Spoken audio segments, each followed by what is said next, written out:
warahmatullahi wabarakatuh. Perkenalkan, nama saya Aulia Oktaviasari Asis. Hari ini saya akan mempresentasikan makalah saya yang berjudul Pengembangan Modul Berbasis E-Learning pada materi Struktur dan Fungsi Jaringan Tumbuhan Biologi SMA kelas 11. Agenda pembahasan yang akan saya bawakan pada presentasi kali ini yang pertama, ada pendahuluan yang meliputi latar belakang, rumusan masalah, dan tujuan penelitian. Yang kedua, ada pembahasan yang meliputi model pengembangan, bahan ajar, materi struktur dan fungsi jaringan tumbuhan, dan juga pembelajaran berbasis e-learning. Yang ketiga, ada penutup yang meliputi kesimpulan dan saran. Agenda pertama yaitu pendahuluan. Latar belakang.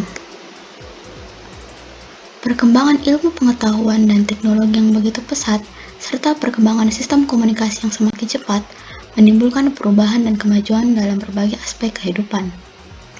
Penggunaan teknologi sekarang merupakan hal yang sudah biasa bagi masyarakat di Indonesia, dan telah menjadi gaya hidup tidak terkecuali bagi peserta didik di sekolah. Contohnya, sebagian besar peserta didik menggunakan ponsel atau smartphone atau laptop untuk kebutuhan. Penggunaan media pembelajaran sangat membantu kelancaran dan pencapaian tujuan pembelajaran. Media pembelajaran merupakan salah satu komponen yang tidak bisa diabaikan dalam mengembangkan sistem pengajaran yang berkualitas. Memanfaatkan kemajuan ilmu dan teknologi, peneliti akan mengembangkan bahan ajar berupa modul berbasis e-learning atau e-modul yang akan dirancang dan disusun sehingga menarik serta menumbuhkan semangat belajar siswa. Selain itu, dapat dijadikan pedoman dan membantu mengarahkan. Selanjutnya, rumusan masalah. Terdapat dua rumusan masalah. Yang pertama yaitu bagaimana pengembangan modul berbasis e-learning pada materi struktur dan fungsi jaringan tumbuhan. Yang kedua, apakah pengembangan modul berbasis e-learning pada materi struktur dan fungsi jaringan tumbuhan valid.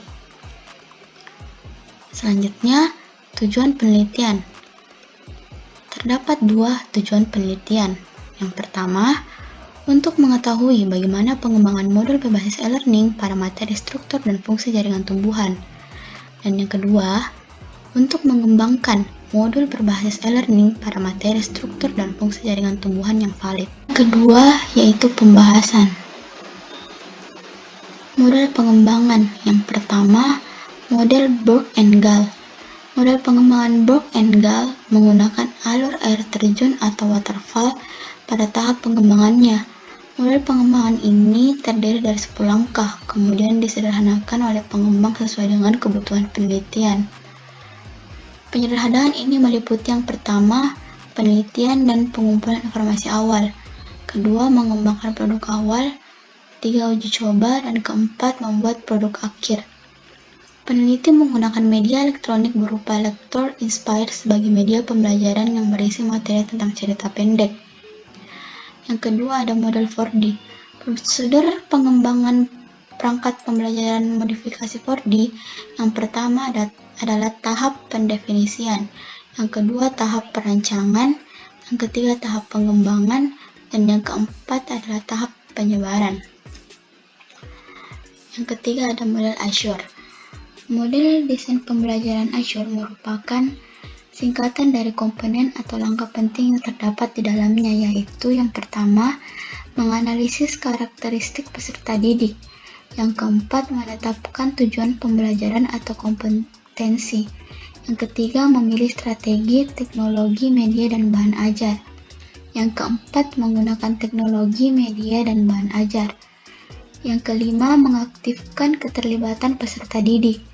Dan yang keenam, evaluasi atau revisi. Yang keempat, ada model Dig and Carry. Langkah-langkahnya yaitu yang pertama, mengidentifikasi tujuan umum pembelajaran. Yang kedua, melaksanakan analisis pengajaran. Yang ketiga, mengidentifikasi tingkah laku, masukan, dan karakteristik siswa. Yang keempat, merumuskan tujuan performansi. Yang kelima, mengembangkan butir-butir tes acuan patokan. Yang keenam, mengembangkan strategi pengajaran. Yang ketujuh, mengembangkan dan memilih materi pengajaran.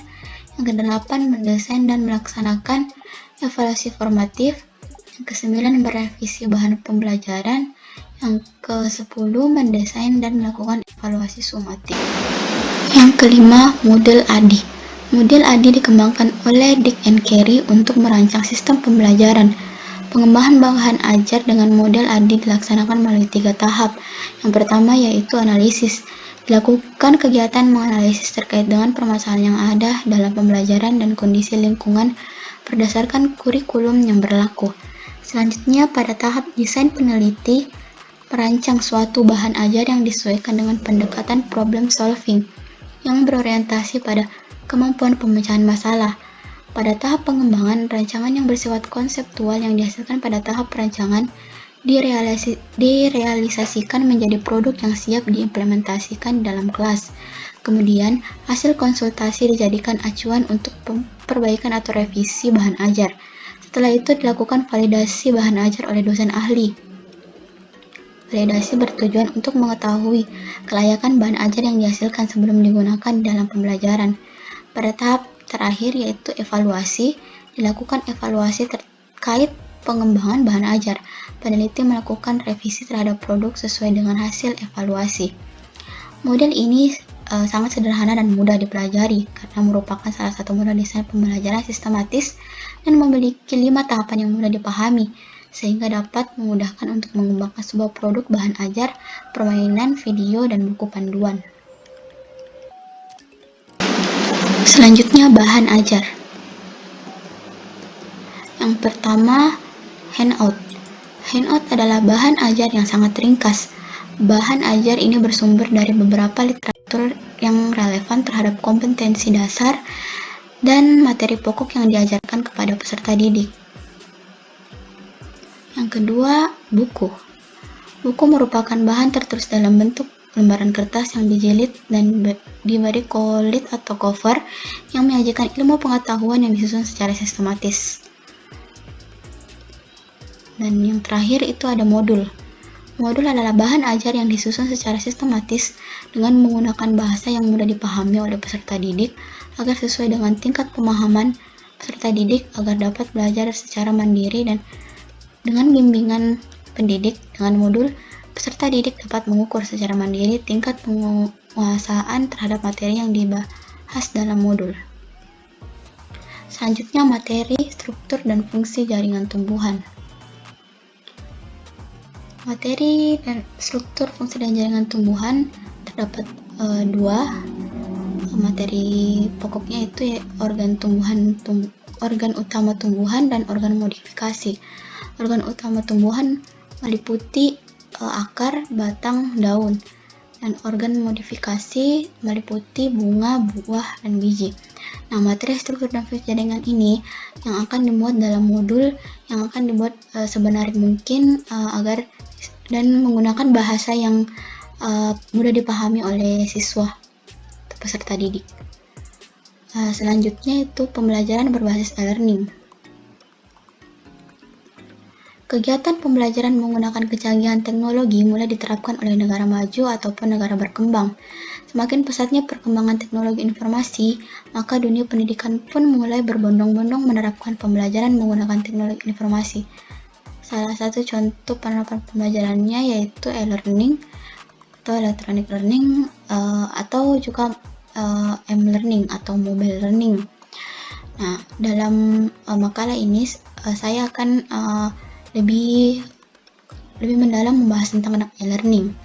Nah, e-learning merupakan bentuk pengaplikasian dalam kegiatan komunikasi, pendidikan, pelatihan secara elektronik atau dapat dikatakan bahwa e-learning adalah suatu proses dan kegiatan penerapan pembelajaran berbasis web, pembelajaran berbasis komputer, dan kelas digital.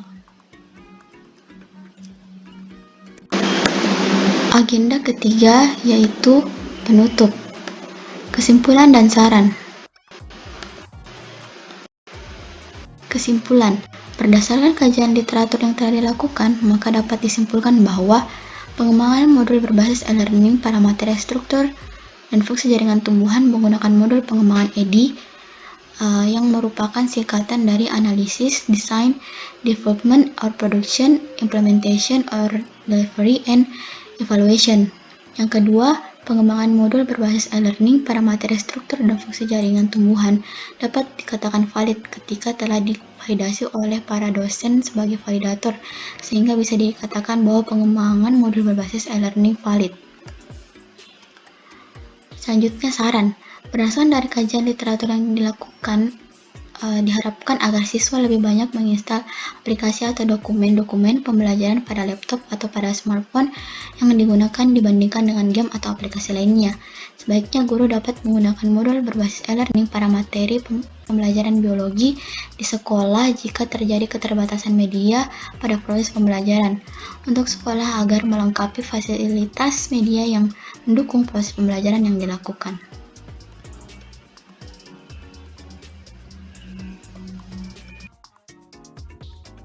Itulah tadi presentasi yang dapat saya tampilkan. Lebih dan kurangnya mohon dimaafkan. Wabillahi taufiq wal hidayah. Wassalamualaikum warahmatullahi wabarakatuh.